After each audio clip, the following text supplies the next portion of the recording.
The following is going to be a compilation of several blog posts that I've posted on my website, sheddingoftheego.com. If you haven't been there already, it's going to be there's going to be a link in the description box, and you can get the content, the videos that I'm amassing and putting together way before I upload them to this channel, including content that's probably never going to be on this channel, just because of timing constraints.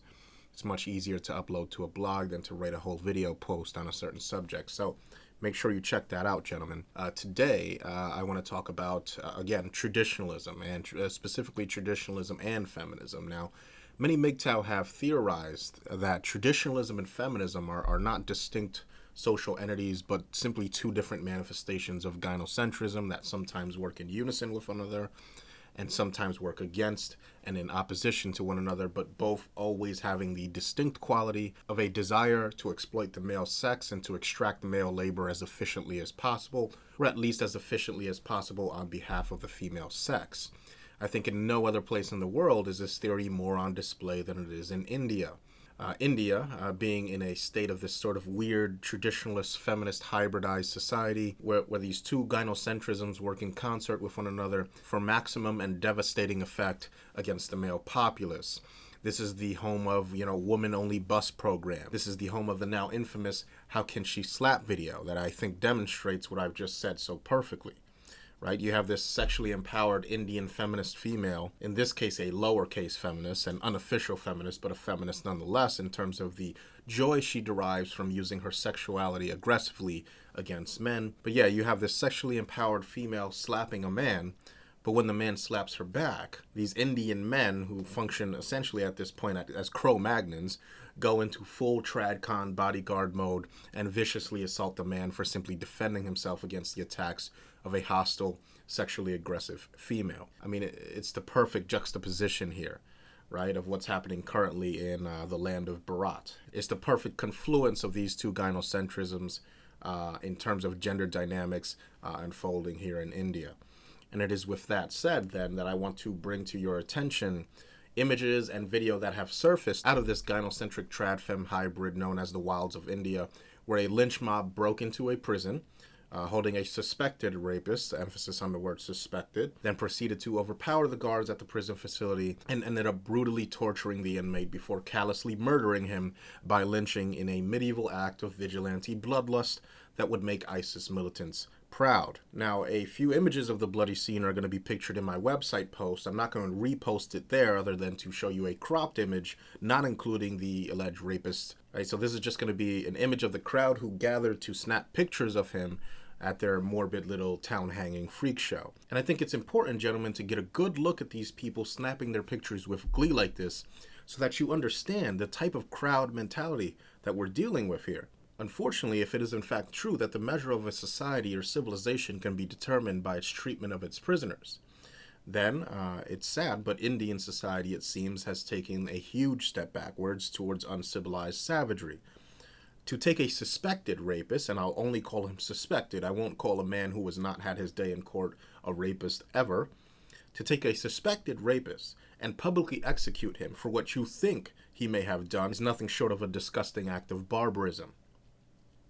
And so context, although it could never justify this horrific act, is worth mentioning here. All right, in 2012, Jyoti Singh, I don't know if I'm pronouncing that right, I'm not even going to try, who was an Indian medical student, a female, stepped out for a night at the cinemas with a male friend. They took a bus on their return trip home, and 6 other men on that bus assaulted her and her friend and proceeded to brutally rape her. And these attacks apparently were so severe that she died days later as a result of them and has become somewhat of a martyr in the social consciousness of India. And since then, several high-profile incidents involving sexual assaults of women, some of which have been proven false. That's going to be in the original article if you want to investigate into that. These incidents have whipped up an already potent culture of white knight vigilante justice in India to an absolute fever pitch. And a documentary about this rape called India's Daughter has, at this point in time, garnered worldwide attention while simultaneously being banned in India for public viewing. And it appears that this recent act of censorship in particular has incensed the Indian consciousness, culminating in acts such as this, brazen acts of unapologetic public execution in direct opposition to the principles of due process. Now, to make things clear, I am in no way implying that this type of behavior is something inherent to the Indian people or even Indian men. This behavior is an identifying characteristic of human gynocentrism. It is a hallmark of our species, unfortunately. This type of vicious vigilantism we're witnessing here is a human reiteration of rape hysteria and highlights the gynocentric power of a mere accusation of rape from the business end of a woman's finger.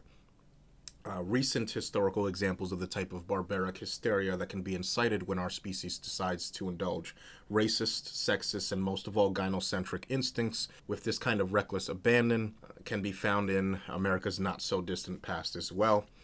We're not better than these people. We're, in fact, very much like these people. And the incident that I'm talking about is the Scottsboro situation, where the reputation of essentially prostitutes, and I'm not even bashing sex workers here, but I'm just saying, prostitutes was tarnished by 9 Scottsboro, Alabama boys who were accused of raping them, all of them black. Of course, they were falsely accused of rape in this incident.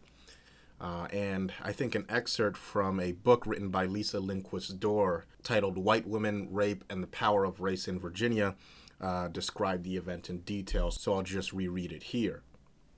It says, quote, "On a cool spring day in March 1931, 2 white women hitched a ride on a freight train in Alabama in the hopes of finding work in a neighboring state.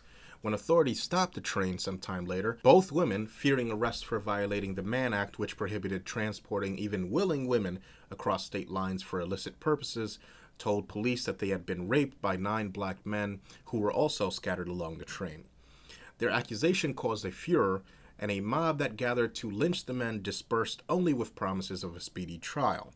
Despite little evidence of rape, the men were convicted based on the woman's testimony and sentenced to death. As the case meandered through 4 separate trials and 2 Supreme Court decisions, local whites continued to support the woman's charges, even though one recanted her claim of rape after the second trial, and allegations eventually surfaced that the women were no paragons of virtue, both had occasionally resorted to prostitution to support themselves, and apparently had engaged in sexual relations with unmarried white men in the days before they made their accusations. Nevertheless, this is the interesting part. Nevertheless, in an early articulation of what would come to be rape shield laws, which in the 1970s attempted to protect against attacks on the character of a rape victim, white Southerners argued that the 2 women's sordid sexual past should have no bearing on the case.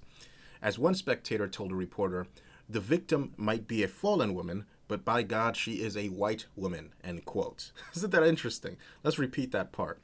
As one spectator told the reporter, the victim might be a fallen woman, but by God, she is a white woman. This is where the essential nature of these violent displays in the name of protecting women from male harm emanates from, gentlemen. Here, we not only see the beginnings of the rape shield law being put into place, which, by the way, preceded feminism by, 3 decades here? Interesting. Right? But not only do we see the beginnings of rape shield laws being put into place, but you have to understand that, gentlemen, men organize these lynch mobs because they feel that access to not even women in general, but their women has been infringed upon. The qualities in which men can galvanize around some form of communal ownership of women vary, but they all revolve around the concept that I've discussed of male mother need, or essentially the squelching of one's mortality in a vessel of maternal comfort. American blacks, for example, they've developed this habit of referring to black women and men unrelated to them as their brothers or their sisters, right? It's a type of, in this case, race-wide, unofficial familial connotation. That's what developed in black culture. With American whites, this process by which men appropriate women by attaching them into some sort of group characteristic has taken place first under the guise of the good God-fearing white Christian housewife. This, however, is currently developing into a new galvanization effort now that feminism has launched its iconoclastic advance on the traditional white family. You see, the problem, gentlemen, with men appropriating women along racial or religious or cultural lines to mitigate their fear of mortality is that the women often are not on board. It takes men to break into a prison and break out an inmate by overpowering other men charged with keeping those inmates alive and in their cells, and dragging him into the streets to sacrifice an innocent until proven guilty man on the altar of the golden uterus. Meanwhile, Indian women, the same women that these men are flailing around in their lynch mobs over, have walked in lockstep for years now with a feminist movement that has tossed Indian men out of their homes, deprived them of their children, and rendered them, much like their American counterparts, into sperm donor cash dispensation machines, right? And this feminist movement has led to one of the greatest men's rights movements on the planet. And yet, one look at these poor saps unfortunately makes it clear that they are plagued by the same impotence of the mind and purposeful misdirection American MRAs have become incapacitated by. Right? If you look at these images, what does it say? Fix the Indian family, right? Reform marriage. The focus, of course, of the images, while making the claim to be for men, are actually gynocentric appeals to women to take men back into the families that women jettisoned.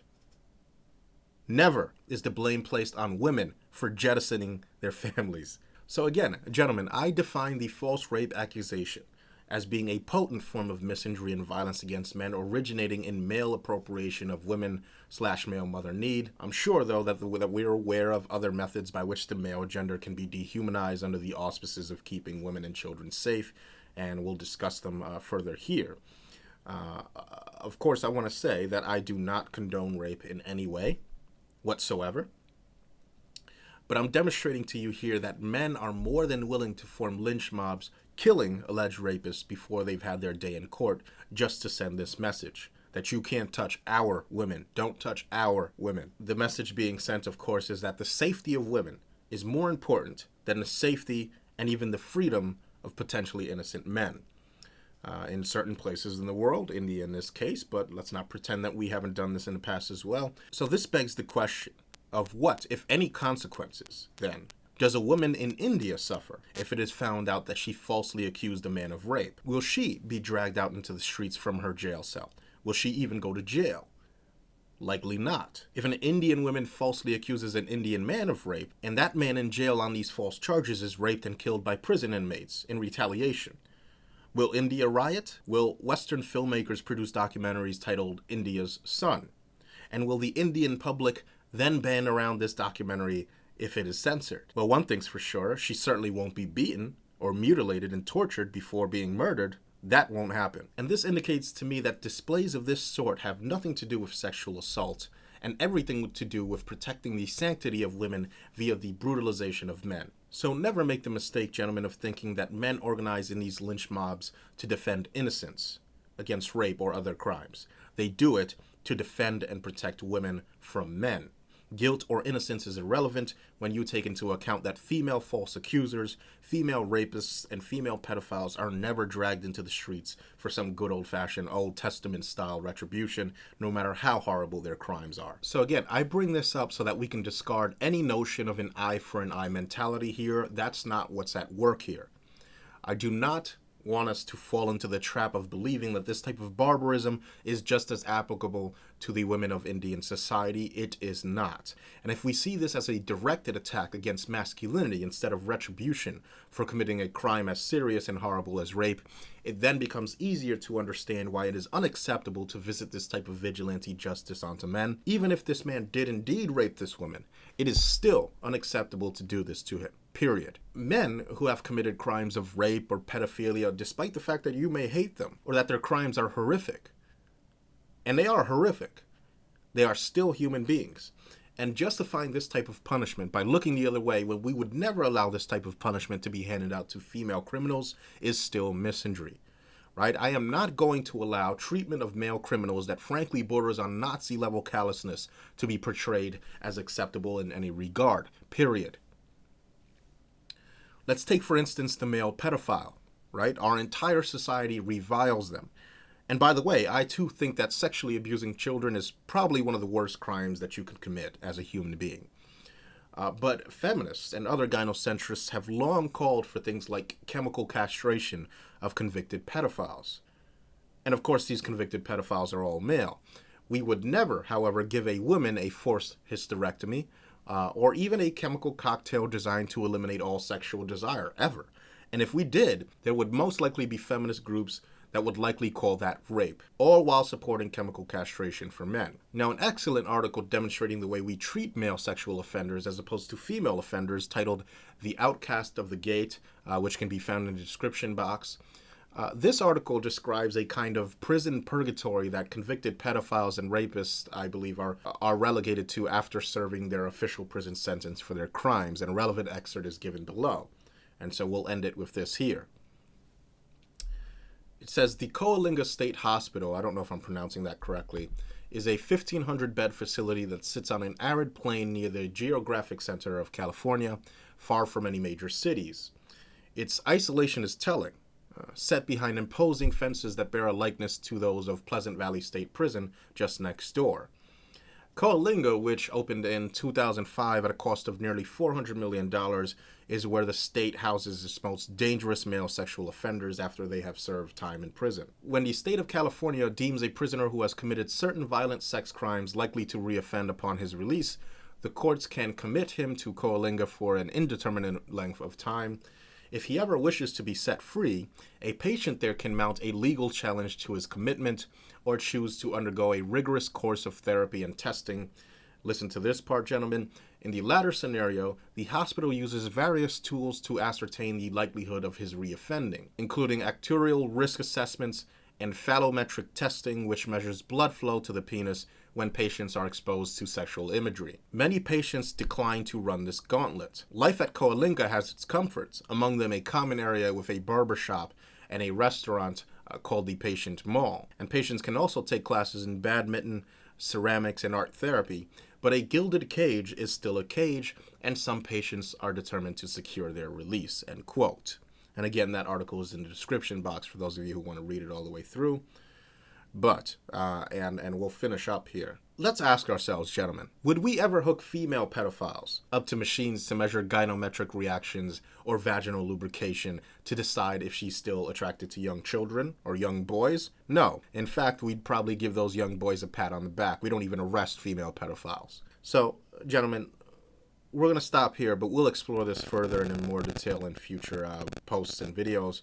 Again, gentlemen, please check out my website, sheddingoftheego.com. There's going to be a link in the description box to that. And again, everything that we've talked about, the plans, it's all coming. For now, though, I'll stop here. Thanks for listening.